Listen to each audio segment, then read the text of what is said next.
They said, son, love your brother more than you love yourself. Forgive as you would like to be forgiven.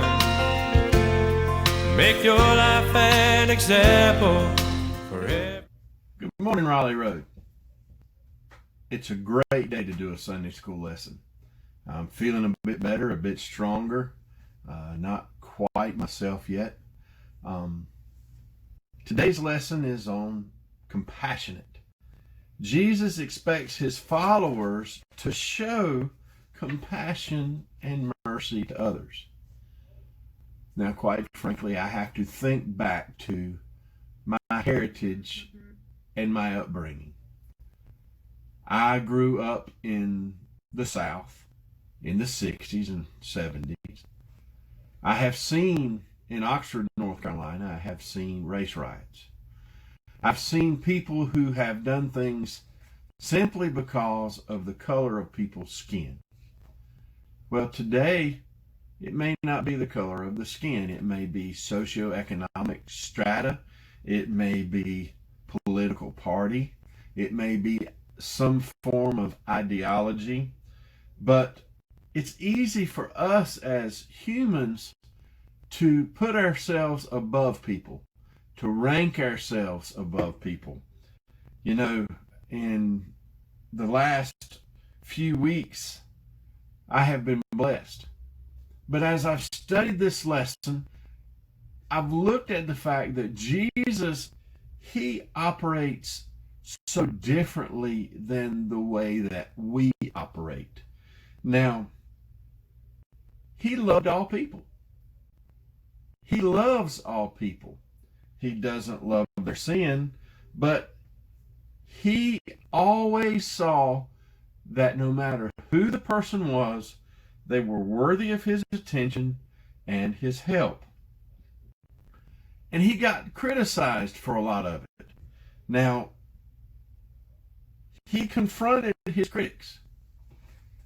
Now, in Luke chapter 5, he demonstrates his authority over sickness and sin, by healing a man who's been paralyzed.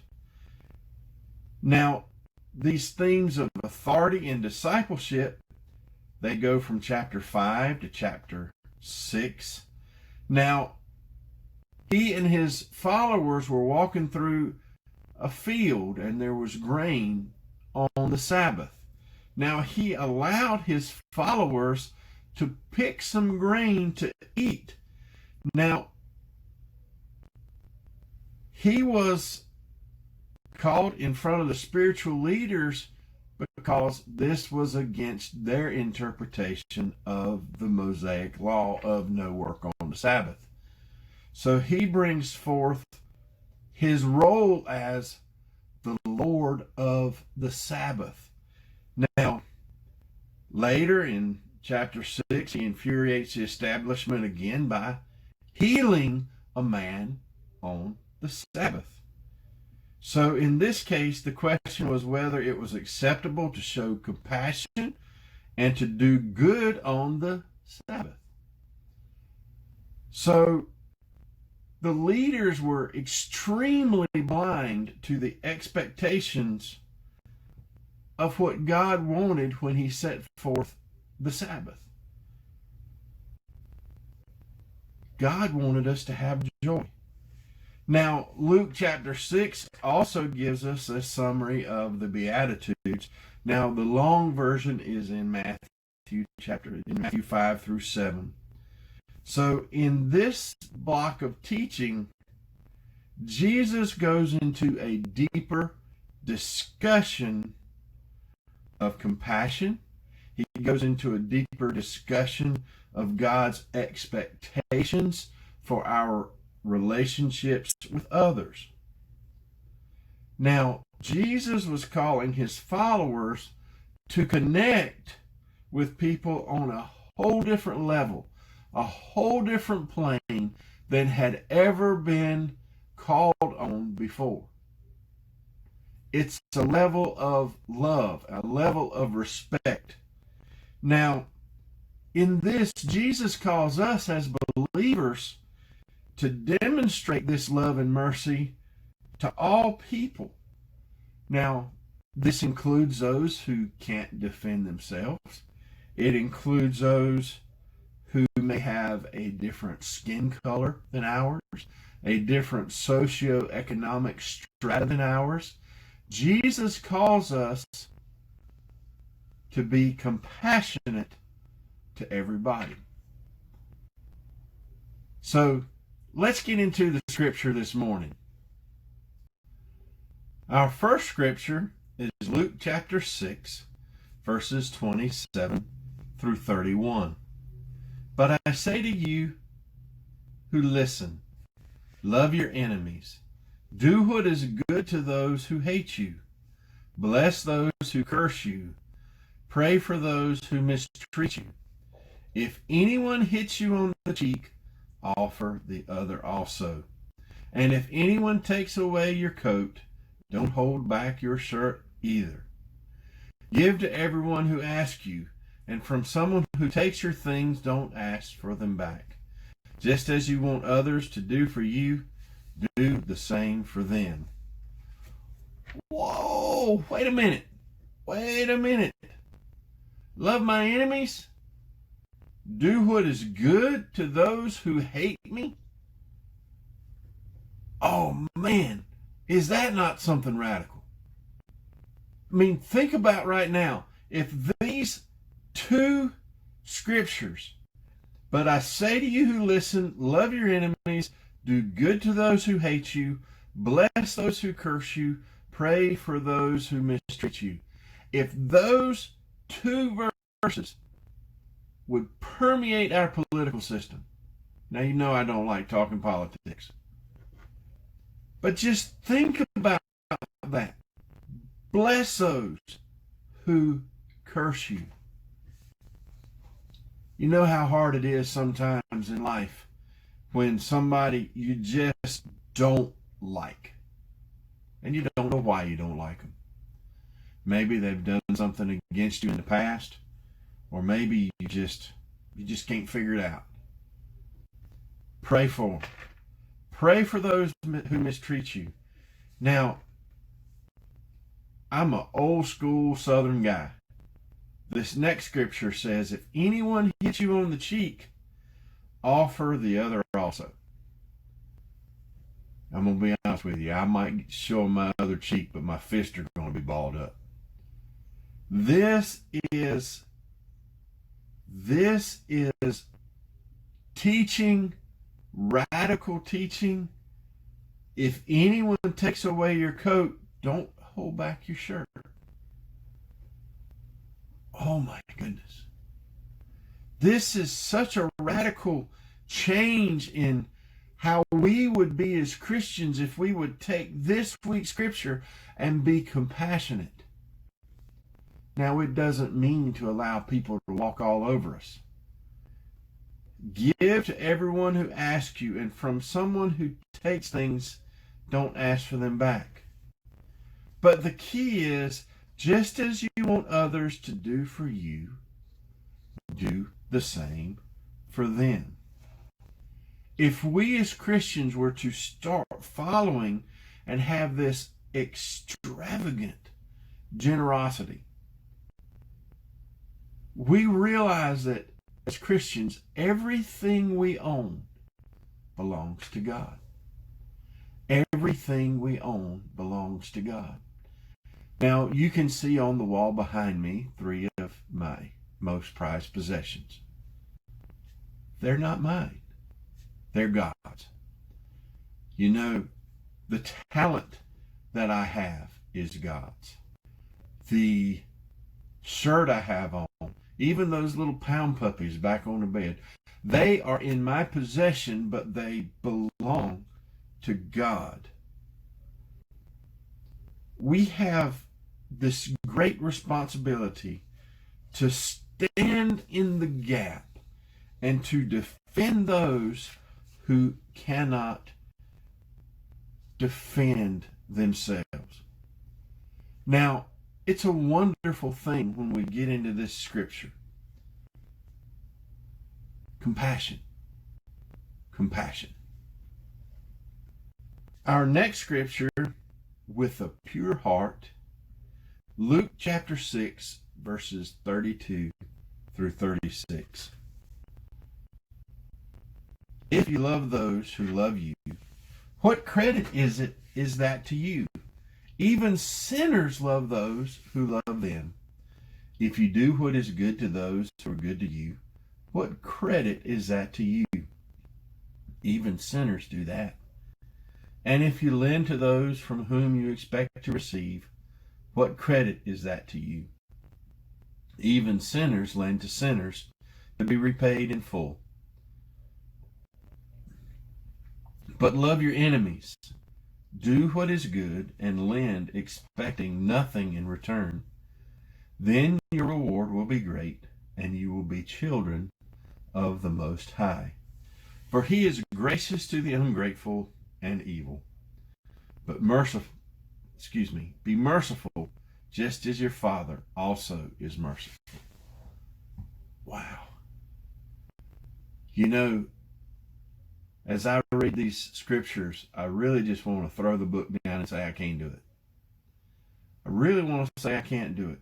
If you love somebody who loves you, what credit is that? What credit is that? We as Christians need to be loving those that don't love us.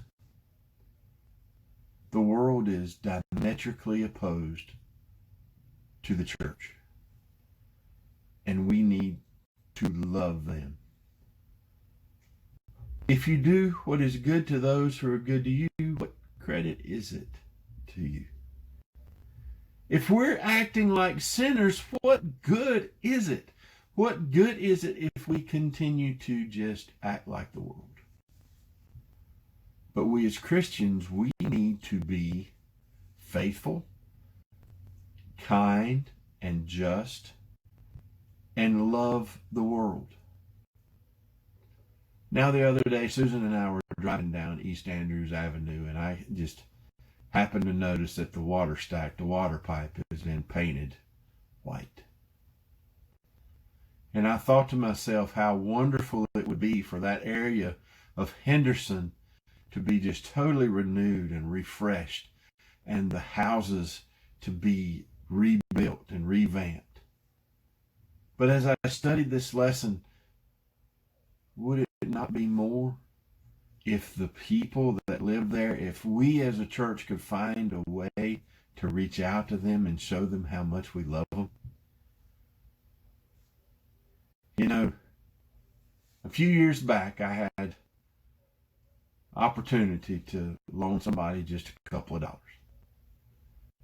And every time I saw him, he would, I'll get you that money back. I'll get you that money back. And it taught me a lesson that maybe I should stop loaning people money. So when I know somebody really needs it and they're asking, I just say, hey, listen, don't give it back to me. Pay it forward. That way they don't feel like they owe me something. But we as Christians need to be willing to, without hesitation, to give to people who truly need it without expectation. Love our enemies, do what is good, lend expecting nothing in return. And then our reward will be great. We're the children of the Most High and Holy God. We are that people. Be merciful just as our Father is merciful. You know, until the end times, God is putting up with so much sin. You know, we see so many things happening. We need to be merciful.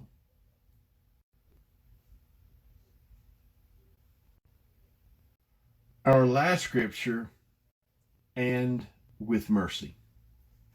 Luke 6:37 through 38. Do not judge, and you will not be judged.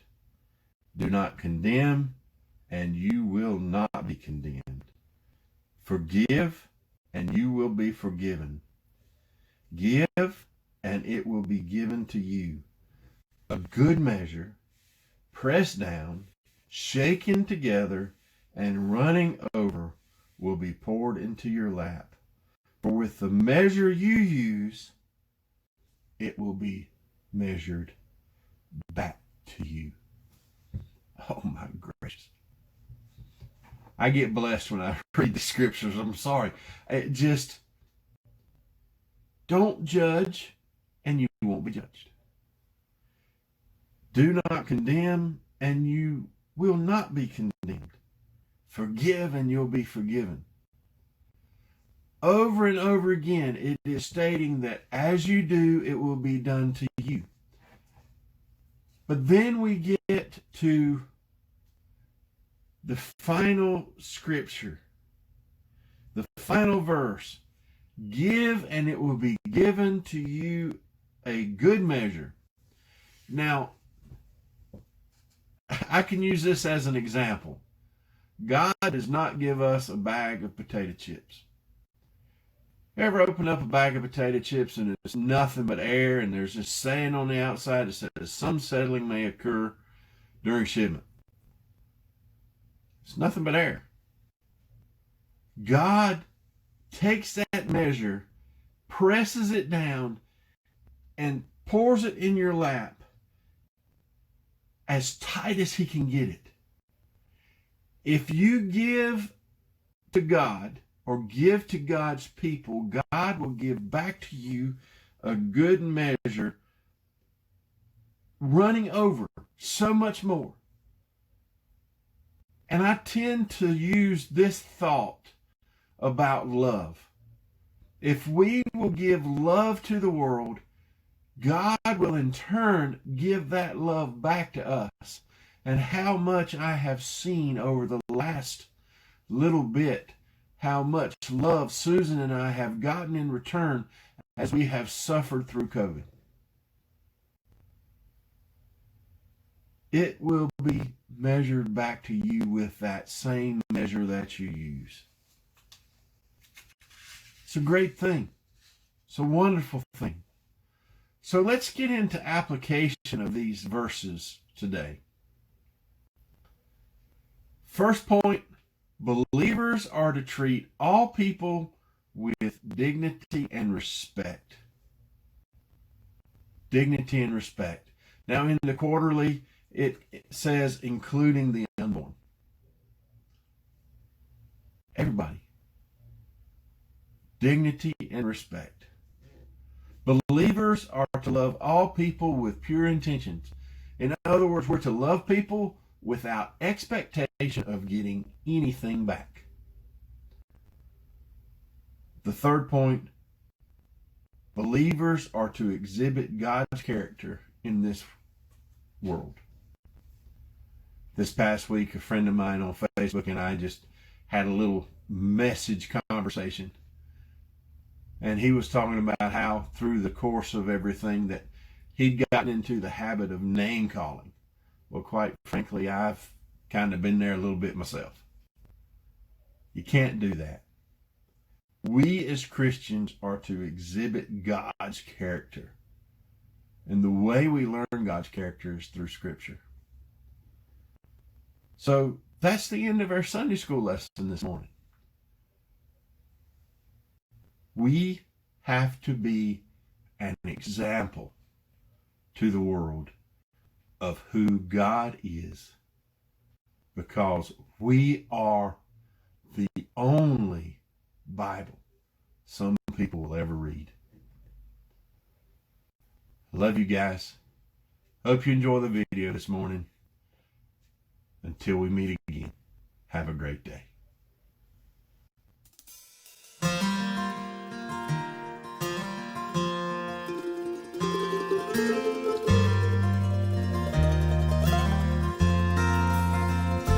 The only Bible that my daddy owned lay beside his bed. It was an heirloom handed down across 100 yesterdays.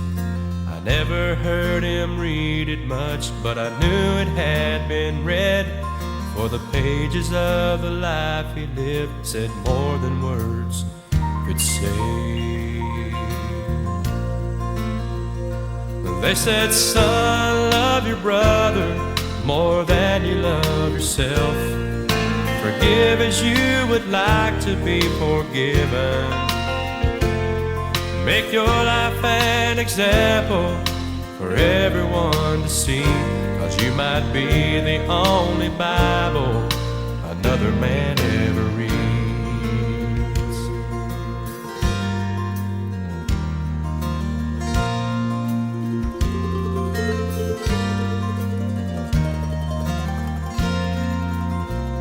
The only Bible that my daddy owned now lays beside my bed, a reminder of his legacy, for he lived what he believed. Today I am a thankful man for the kind of life he led, for though he's gone, he still lives on when his memory talks to me. Saying, son, love your brother more than you love yourself. Forgive as you would like to be forgiven. Make your life an example for everyone to see, 'cause you might be the only Bible another man ever reads. And when my boy becomes a man, I hope that he will see the kind of life my father lived, speaking truth through me. Saying, son, love your brother more than you love yourself. Forgive as you would like to be forgiven. Make your life an example for everyone to see, 'cause you might be the only Bible another man ever reads. You might be the only Bible